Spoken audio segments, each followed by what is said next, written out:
Waalaikumsalam warahmatullahi wabarakatuh.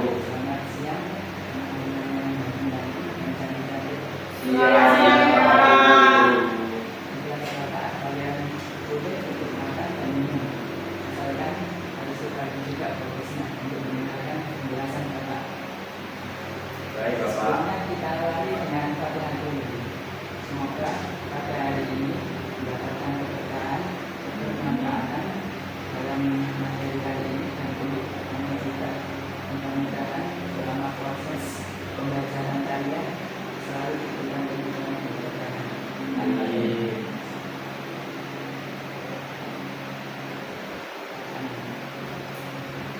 Pada kali ini kita akan membahas seputar sesuatu yang sangat menarik. Bapak akan awali dengan pertanyaan, kapan pertama kali manusia itu berpikir dan kapan pertama kali manusia itu mengamati fenomena alam. Dewasa ini kita menemukan suatu istilah baru, yakni brain rot, di mana semacam otak manusia mengalami pembusukan akan berbagai macam informasi yang diterima tanpa dialokasikan atau dibagi-bagi, dipolarisasi. Ketika manusia mendapati semacam brain rot dalam dirinya, dia menjadi sulit akan mengontrol memori karena banyaknya informasi yang tidak terbagi-bagi.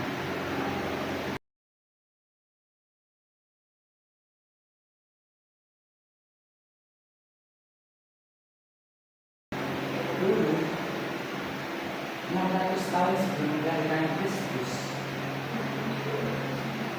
seluruh pertanyaan itu dijawab oleh otoritas agama.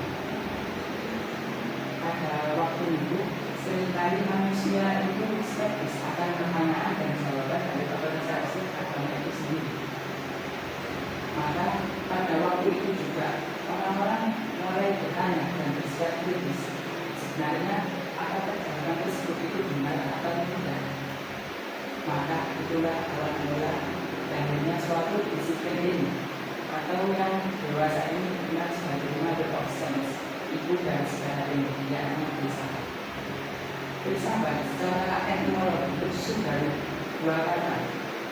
Keduanya merupakan bahasa Yunani, yakni philosophy, yakni artinya cinta, dan filosofia artinya kebijaksanaan. Filosofia secara terminologi berarti seseorang yang mempertanyakan akan mencipta ilmu pengetahuan yang mendalam. Kalau kita mempertanyakan semua hobi orang, pasti memiliki perbedaan. Mak Melinda mungkin suka melihat, Mak suka drone, Mas Iqbal mungkin suka menyetir, Mas Om mungkin suka membacakan, Mbak Adel mungkin suka nonton film. Tetapi kalau kita membahas suatu titik di mana semua orang itu memiliki tanggung jawab yang sama, memiliki hobi yang sama, apakah itu? Para filosof yakini bahwa pertanyaan-pertanyaan filosof itu merupakan tanggung jawab semua orang, bukan hanya para fisik saja. Jadi pertanyaan-pertanyaan fundamental itu tanggung jawab kita semua untuk mencari jawaban atas pertanyaan tersebut. Singkat kita masuk pertama kali akan manusia itu berpikir. Dalam dunia sosial, Joseph Butler menyampaikan akan bab mitologi dunia. Singkatnya, filsafat itu cara berpikir baru yang bersikap kritis akan ortodoksi agama. Pada waktu itu ada semacam mitologi yang cukup masyhur di kalangan kita ini, yakni mitologi dari Skandinavia tentang fenomena alam, yakni turunnya hujan. Orang-orang Skandinavia mempercayai bahwasanya hujan itu turun karena mood bagus dari dewa yang namanya Thor. Kalau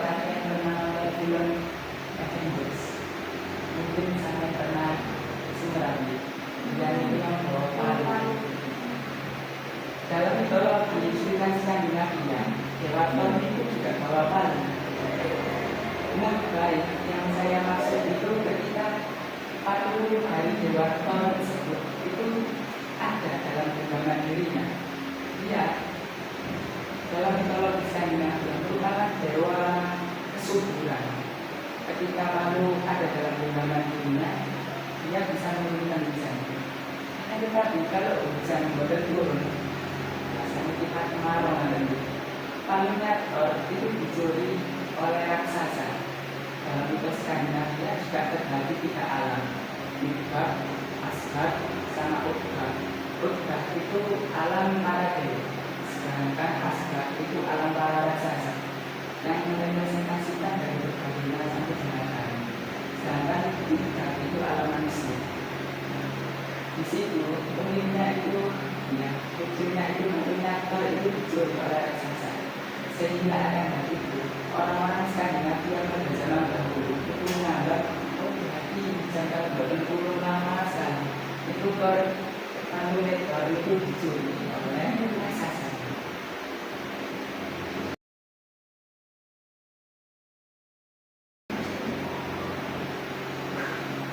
Untuk saat ini sementara itu dulu materi yang Bapak sampaikan kepada kalian.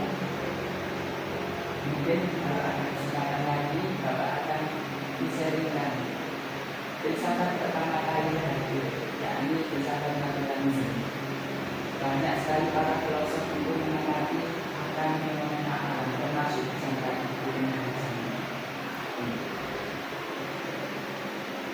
Baiklah, mari kita tutup dengan bacaan hamdalah. Alhamdulillahirabbil alamin. Assalamualaikum warahmatullahi wabarakatuh. Waalaikumsalam warahmatullahi wabarakatuh. Mas, silakan.